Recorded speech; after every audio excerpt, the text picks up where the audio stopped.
इस वक्त हमारे साथ मौजूद हैं, ये भी मंडी से जानवर खरीदने के लिए आए थे। इनसे जानते हैं कि ये अब खाली हाथ वापस जा रहे हैं, क्या वजह है और कब से आए हैं मंडी में जानवर लेने। अस्सलाम वालेकुम। वालेकुम अस्सलाम। क्या हाल है भाईजान? अल्लाह दा करम भाईजान। भाईजान तुसी मंडियों जानवर खरीदन आए हो और मेरे ख्याल है हले खरीदया नहीं तुसी, इहदी की वजह वा? महंगाई ज़्यादा वा या की वजह वा? इहदे बारे च तुसी नाज़रीन नूं की दसोगे? नाज़रीन नूं की दसां, महंगाई बड़ी है बड़ी।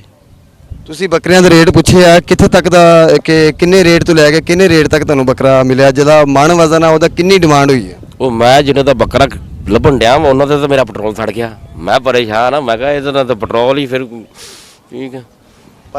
ਭਾਈ ਦੱਸ ਰਹੇ ਨੇ ਕਿ ਜਿੰਨੇ ਦਾ ਜਿਹੜਾ ਮੈਂ ਬੱਕਰਾ ਖਰੀਦਣਾ ਚਾਹਨਾ ਉਹਨਾਂ ਦਾ ਮੈਂ ਪੈਟਰੋਲ ਸਾੜ ਬੈਠਾ ਵਾਂ ਤੇ ਬੱਕਰਾ ਫੇਰ ਨਹੀਂ ਮਿਲਿਆ।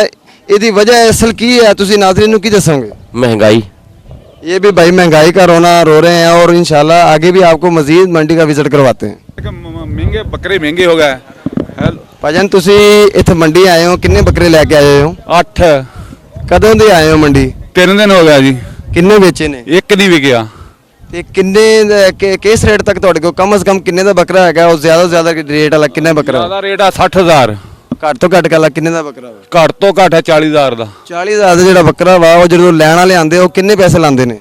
ਲੈਣ ਵਾਲੇ ਲਾਉਣ ਦਾ 20,000 25,000। ਤੁਸੀਂ ਕਿੰਨੇ ਤੱਕ ਸੇਲ ਕਰਨਾ ਚਾਹੁੰਦੇ ਹੋ? ਅਸੀਂ ਸੇਲ ਕਰਨਾ ਹੈ 45,000 ਤੱਕ।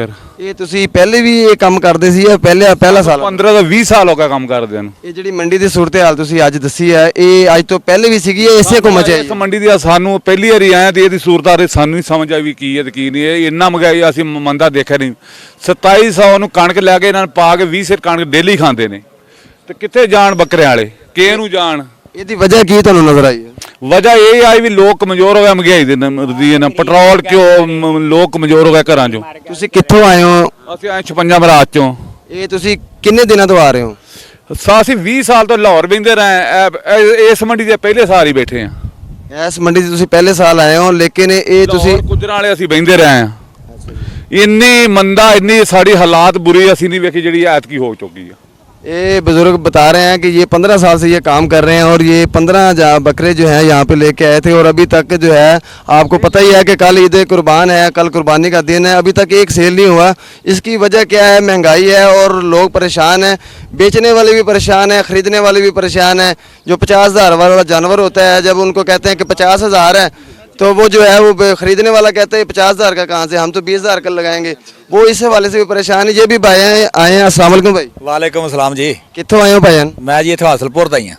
ਤੁਸੀਂ ਇੱਥੇ ਕਿੰਨੇ ਜਾਨਵਰ ਲੈ ਕੇ ਆਏ ਹੋ? मैं लैके आया 48 48 ਜਾਨਵਰ ਕਿਹੜੇ ਸੀ ਤੁਹਾਡੇ ਕੋਲ? बकरे। ਕਿੰਨੇ ਸੇਲ ਕੀਤੇ ਆ? हले 8 कीते ने 40 रहिंदे ने।